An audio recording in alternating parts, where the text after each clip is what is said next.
On the injuries, who will sit out today and who will be limited? Yeah, Bradley and Shelby won't practice today.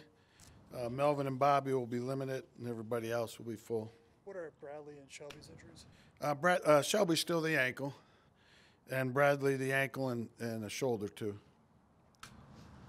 Coach, on the 4-2 run, it looked like Miners got to be pretty good. What was kind of the teaching moment there, the conversations with him? Yeah, he's going against a good player, and just use the technique a little bit better, and find a way to block the guy. And our whole operation there needs to be better. Vic, a couple of times in the last couple of weeks, you've used the term marrying the run and the pass offensively. Yeah. Does that mean play action, and what other components does that include? Yeah, I mean, that obviously means play action. It means formations. It means, primarily those two things. How has Bradley looked through the 2 games, and is this just giving him rest a little bit, or how is he feeling so far? He's feeling all right. He got dinged in the shoulder the other night, which hurt his play a little bit. But he's fighting through it, and I see improvements being made.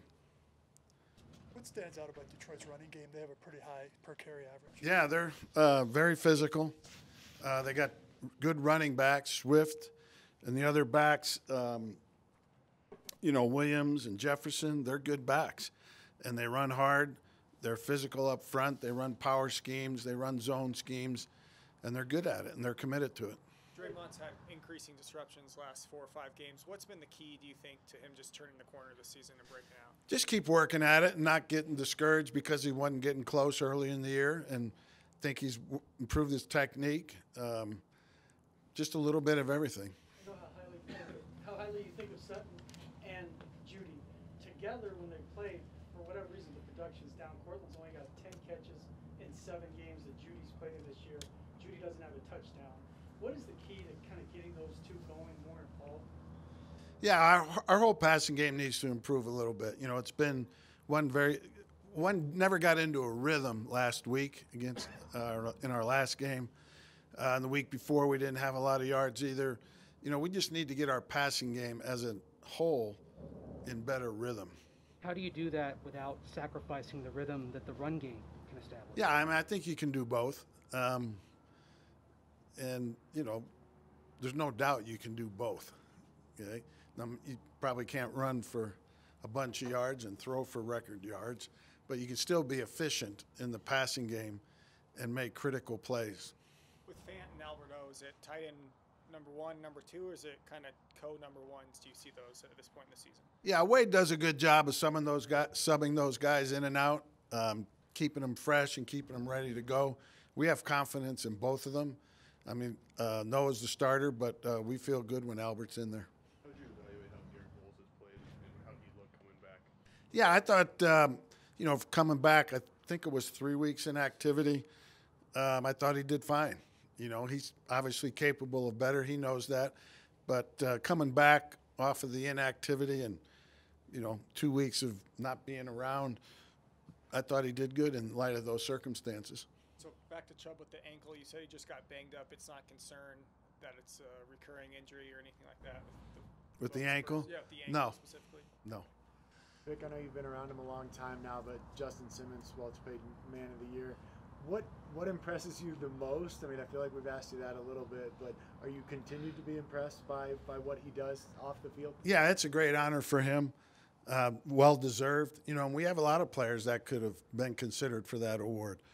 But Justin, I think, does it with the right mindset and the right heartbeat in that, he likes doing it. He doesn't do it because he thinks he should. I think he enjoys doing it, and he does it with a good heart and a good mindset. And I think that's what you have to do to make an impact outside of the football. And part of the reason you get it, too, is because you're a good player. They combine that with that award, too. But he's certainly very deserving, and I think he deserves strong consideration to get the big award at the end. Vic, as you look at the AFC standings, do you need to get to 10 to get in? I don't know. I don't know. We've never had 7 playoff berths. We've never had 17 games before. Still a lot of football to be played between the teams that are in that contention. I'm not sure. Do you want them? They made a lot, Kareem Jackson after the game. you want them thinking every game is a playoff game right now? Yeah, absolutely. Saubert's gotten a lot of praise on special teams. How has he helped set the tone in the run game? Yeah, he's done a good job, in our tight end group. He's helped those two young guys immensely. And when he goes in there, he plays good. He blocks good. He's caught some balls for us. He runs good after he gets the ball thrown to him. Been very, very happy with him and glad he's part of the team. He's a great teammate, too. The defense is playing exceedingly well as the season's advanced. What would you say your identity of your defense is, and what do you want to see in these just down the stretch? Yeah, we've got to continue to play well. We've had a couple good games here in a row. But, we got to start making the plays that turn a game around. And we'll do that just through good technique, good assignment, good effort. We don't need to reinvent the wheel. We just need to play a little bit better. And when we have our opportunities to make big plays, which we almost did in our last game, we need to make them. Don Capers on the Detroit staff. During your stops with him, what was the one or two things you took when you became a head coach? Don's very meticulous, very detailed, and very prepared. I think anybody that's been around Don would tell you the same thing. And he has a love for the game, too, that is infectious. Vic, I know last week you talked about how the Chiefs had gotten better over the previous month or so, and some of that statistics that they had was a little misleading. Do you see something similar with the Lions? They've played a lot better defense since their bye week. Yeah, absolutely. Their entire season, they've lost a lot of tough games. The last 4 games, they've tied 1, won 1, and lost 2 by 2 points. They're playing really good football right now. Their record is what it is, but the tape shows you a different football team. They're really playing good football right now. Okay, thank you very much. All right. Thank you, everybody.